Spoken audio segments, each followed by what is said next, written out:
વિદ્યાર્થીઓ, કોષોની માહિતીની આપણે વાત કરી કે ભાઈ વૈજ્ઞાનિકો છે એ આવા કોષોનું જે રોબર્ટ હુકે સૌપ્રથમ કોષની જ્યારે શોધ કરી ત્યાર પછી એને 150 વર્ષ સુધી વૈજ્ઞાનિકો એમાં તરહની રીતભાત અપનાવી અને એની અંદર નવા પ્રયોગો કરી અને નવું જાણવાની માહિતી મેળવવાની કોશિશ કરી. પરંતુ મિત્રો, આવા કોષોની માહિતી જે છે એ વૈજ્ઞાનિકો કેવી રીતે માહિતી એકઠી કરે છે એ પણ એક અગત્યનો મુદ્દો છે કે વૈજ્ઞાનિકો છે આવા કોષની માહિતી મેળવવા માટે માઇક્રોસ્કોપ, આ જોડણી ખાસ જોજો મિત્રો, લખવાની થશે. આ માઇક્રોસ્કોપ સાધનની મદદથી એ કોઈ પણ પ્રકારનું કોષનું અવલોકન કરે છે. દાખલા તરીકે તમને પાઠ્યપુસ્તકમાં આકૃતિ આપેલી છે, ઈંટની આકૃતિ આપેલી છે, દીવાલની ઈંટની, અને બાજુમાં આપેલી છે બીજી ડુંગળીના કોષોની. ડુંગળીનું પણ તમે જોઈ હશે મિત્રો, ડુંગળીનું પડ પણ તમે કાઢતા જાઓ એટલે એક પછી એક પડ એની અંદરથી છૂટા થતા જાય. એકંદરે તમે જો આખી ડુંગળીને અલગ કરો તો તમને ખ્યાલ આવી જાય કે નાના પડ ભેગા થઈ અને આખી ડુંગળી બનેલી છે.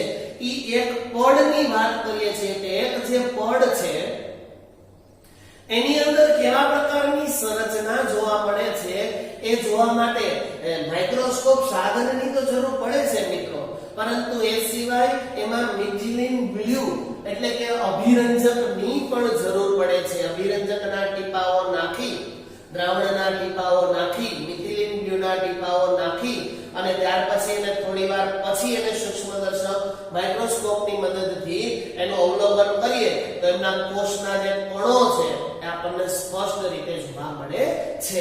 બાકી તો માઇક્રોસ્કોપની મદદથી પણ સીધી રીતે આ કોષ ન જોઈ શકાય એટલા એકદમ બારીક, એકદમ ઝીણા કોષો, સૂક્ષ્મ કરતા પણ અતિ સૂક્ષ્મ કોષો જેને કહી શકાય એવા પ્રકારની આની રચના હોય છે.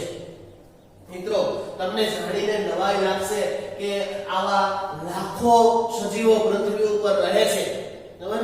હજારો પ્રકારના સજીવોના, દરેક સજીવોના અવયવ છે, એમનું જે શરીર છે એ આવા કંઈક જુદા પ્રકારના કોષોથી બનેલી છે. એમના કોષોની સંખ્યા હજારોમાં નહીં, લાખોમાં નહીં, કરોડોમાં નહીં, અબજોમાં નહીં, પણ ખરવોમાં રહેલી હોય છે. મિત્રો, એ જાણીને તમને ખૂબ આશ્ચર્ય થશે કે ભગવાન છે એ આપણને કઈ રીતે આપણું નિર્માણ કરે છે, કેવી રીતે બનાવે છે, એની બનાવેલી કઈક વસ્તુ બહુ અલગ પ્રકારની જ હોય છે. મિત્રો, કોષની સંખ્યાની આપણે વાત કરીએ છીએ મિત્રો કે વૃક્ષની અંદર એક નાનું વૃક્ષ, મોટું વૃક્ષ, તમે તફાવત જોવો તો એની અંદર તમને હજારો લાખો પ્રકારના કોષથી જોડાયેલું બનેલું આખું વૃક્ષ, એના પરિણામે તમે વિચારો કે મહાકાય હાથી હોય તો એનું શરીર કેટલા બધા કોષોથી ભેગું થઈને બનેલું હશે. મિત્રો, તમે થોડો વિચારશો તો પણ તમને આઈડિયા આવી જશે. આવા અબજોની પણ મેં હમણાં જ વાત કરી એમ ખરવોમાં કોષોની સંખ્યા રહેલી હોય છે. મિત્રો, 1 અબજ એટલે 100 કરોડ. વિચારજો મિત્રો, હું ખાલી અબજોની વાત કરું છું, પણ અહીંયા તો 1 અબજ એટલે 100 કરોડ અને 1 કરોડ એટલે 100 લાખ. હવે તમે વિચારી લો કે કેટલા આવા અબજો કરતા મોટું ખરવોમાં કોષની સંખ્યા હોય છે.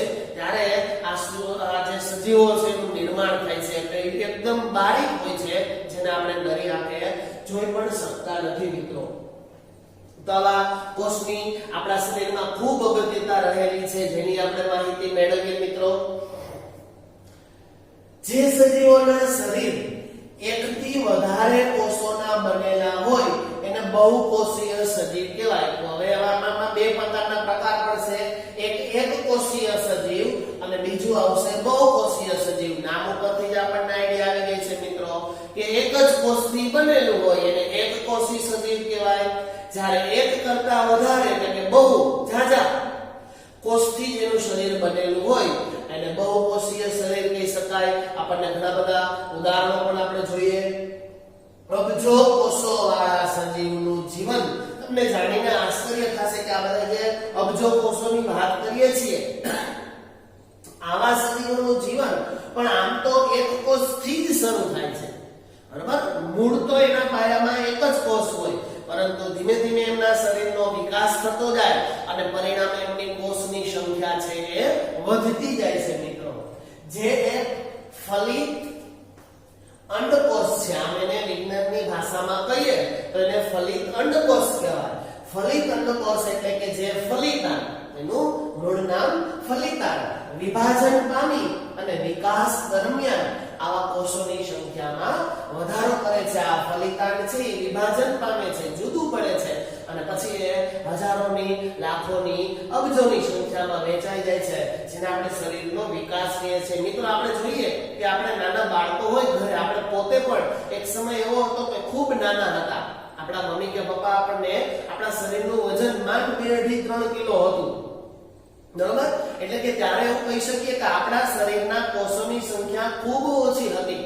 પરંતુ જેમ જેમ આપણે મોટા થયા, એવો શબ્દ વાપરીએ છીએ જેને બીજા શબ્દોમાં કહીએ તો આપણા શરીરનો વિકાસ થયો.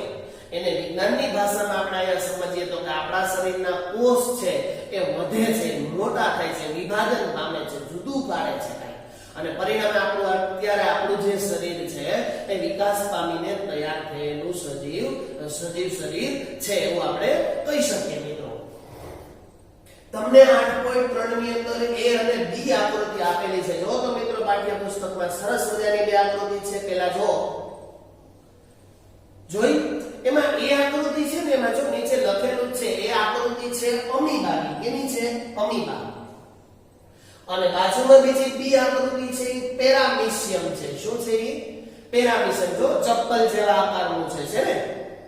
હા, તો આ બંનેની અહીંયા વાત કરીએ છીએ. જો તમને દેખાવમાં બંને જુદા લાગે છે ને.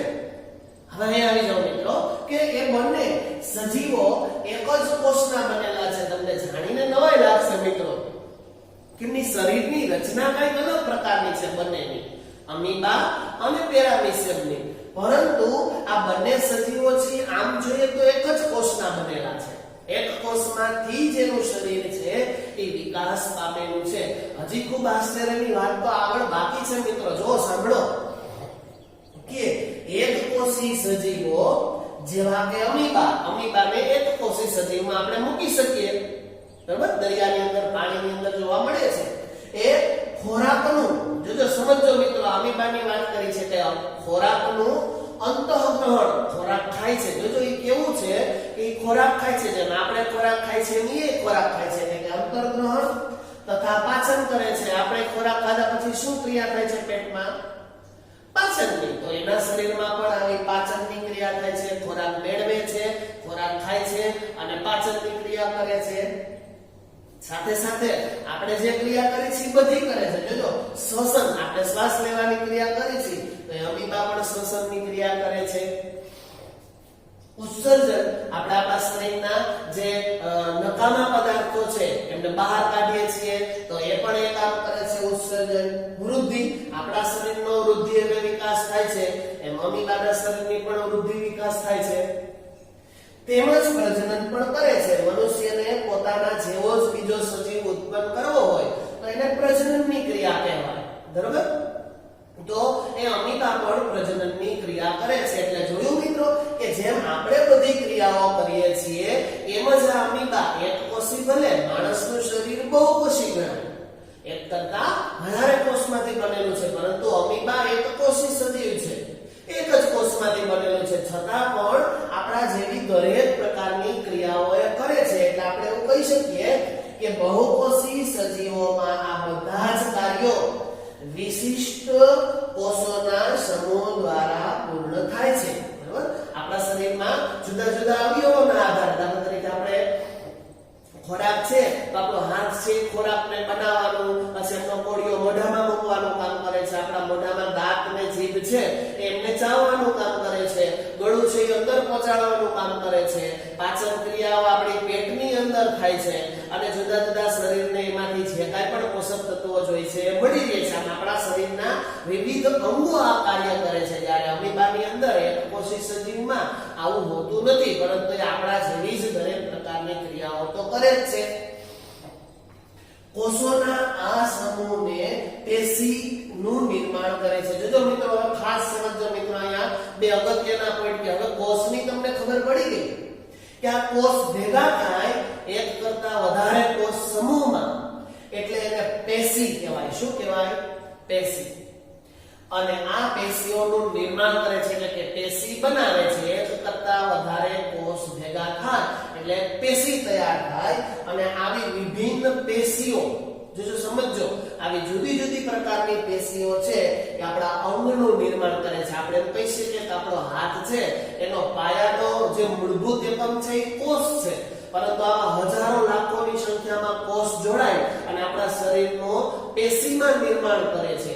અને પેશીઓ બધી જોડાય અને પછી આપણા શરીરના વિવિધ અંગ એટલે કે હાથ, કોઈ પણ હાથ, પગ, શરીરના વિવિધ અંગોનું નિર્માણ કરે છે.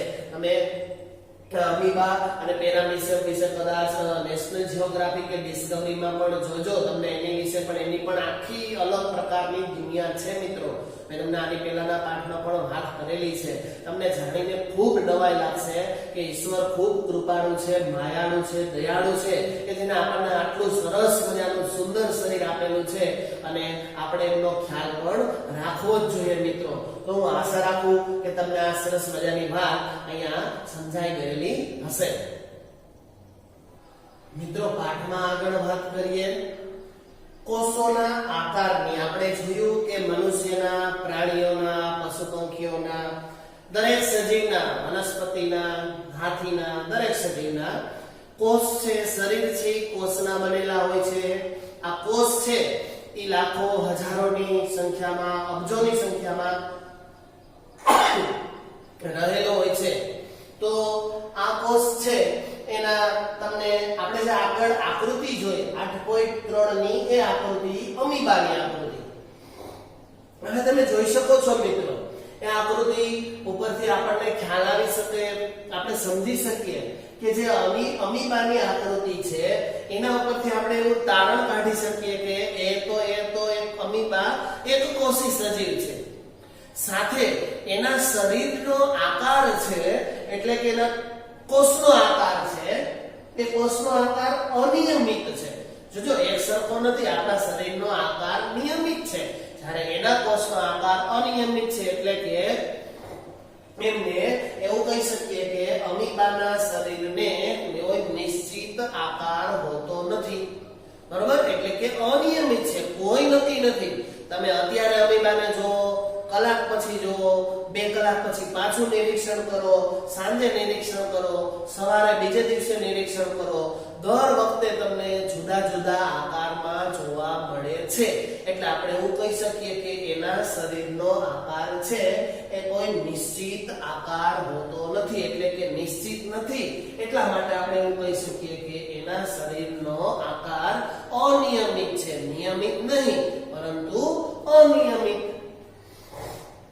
તેના આકાર સતત બદલે છે. મેં તમને જેમ વાત કરી એમ કે તમે જ્યારે જોવો ત્યારે એનું શરીર છે એ આકાર બદલતું રહે છે. કોઈ એક નિશ્ચિત આકાર એનો હોતો જ નથી. અને તેમના શરીરમાંથી બહાર નીકળતા વિવિધ લંબાઈના, તમે અમીબાને ધ્યાનથી નિરીક્ષણ કરો ને મિત્રો, તો એના શરીરમાંથી વિવિધ પ્રકારની લંબાઈના પ્રવર્ધો કહેવાય. એને શું કહેવાય? આ પ્રવર્ધોનું અવલોકન કરો. મોટા મોટા કાતરા સ્વરૂપે જે ખેંચાઈને બહાર નીકળતા હોય કે જેને આપણે વિજ્ઞાનની ભાષામાં ખોટા પગ કહેવાય. શું કહેવાય? ખોટા પગ. પ્રશ્નમાં પણ તમને પૂછી શકે મિત્રો કે અમીબા કયું પ્રાણી છે એ આવા ખોટા પગ ધરાવે છે? તો અમીબા. અથવા તો ખોટા પગ એટલે શું? તો કે એ એના શરીરમાં અનિયમિત આકારનું એનું શરીર હોય એટલે એના શરીરમાંથી જે બહાર નીકળતા વિવિધ લંબાઈના પ્રવર્ધો છે કે જેને આપણે વિજ્ઞાનની ભાષામાં અહીંયા એને યાદ રાખવા માટે આપણે ખોટા પગ એવો શબ્દ વાપરીએ છીએ. આ ખોટા પગ, બનાવટી પગ, બરાબર? તમે આમ તો 7મા ધોરણમાં શીખી ગયા છો, જાણી ગયા છો કે આવા ખોટા પગનું એના શરીરમાં કુદરતે એની કઈક રચના એવી કરેલી છે કે અમીબા જ્યારે એને ખોરાક મેળવવો હોય, ખાવું હોય ત્યારે આવા ખોટા પગનું નિર્માણ કરે છે મિત્રો. એનાથી એ ખોરાકનું અધિગ્રહણ એટલે ખેંચવું. હવે એ જે કાંઈ પણ નાના જીવજંતુઓ ખોરાકમાં લે છે તો એમને આકર્ષવા માટે, એમને ખેંચવા માટે આવા ખોટા પગની રચના કરે છે.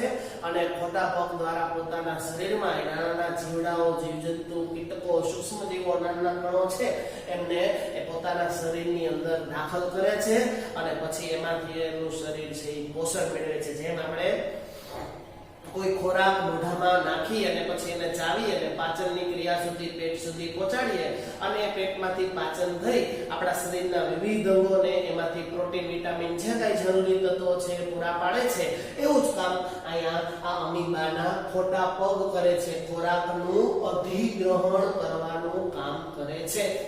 તો છે ને મિત્રો આશ્ચર્યની વાત.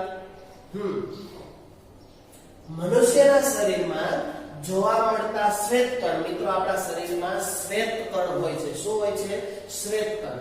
શ્વેતકણ અને રક્તકણ, લાલ કલરના જે હોય એને રક્તકણ અને સફેદ કલરના જેને શ્વેતકણ કહેવાય. અને ઇંગ્લિશમાં WBC. આપણે જ્યારે બ્લડનો ટેસ્ટ કરાવીએ તો એની અંદર આપણા લોહીનું હિમોગ્લોબિન અને સાથે આ બંને શ્વેતકણ રક્તકણ, બરાબર, આપણા શરીરનો લોહી છે એનો લાલ રંગ હિમોગ્લોબિનના આધારિત છે.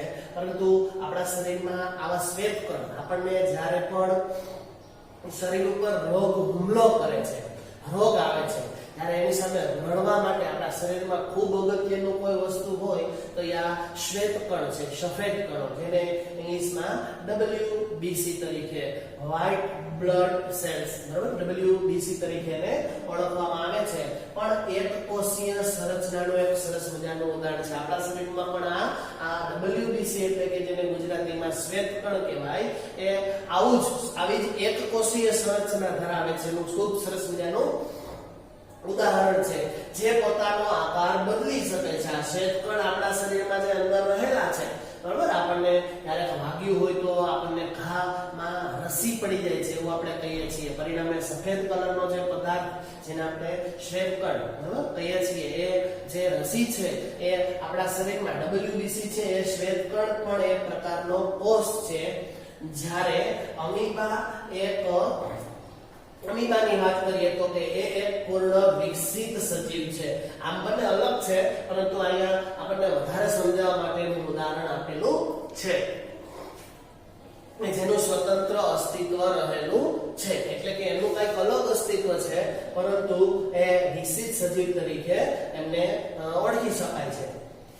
8.4 આકૃતિની પેલી એ આકૃતિ છે, જો એમાં આપણા શરીરના આવા રક્તકણોની આપણે વાત કરીએ મિત્રો, તો તમને આકૃતિ દોરવાની અંદર પણ ક્યારેક પૂછાઈ શકે છે 2 માર્ક્સની અંદર.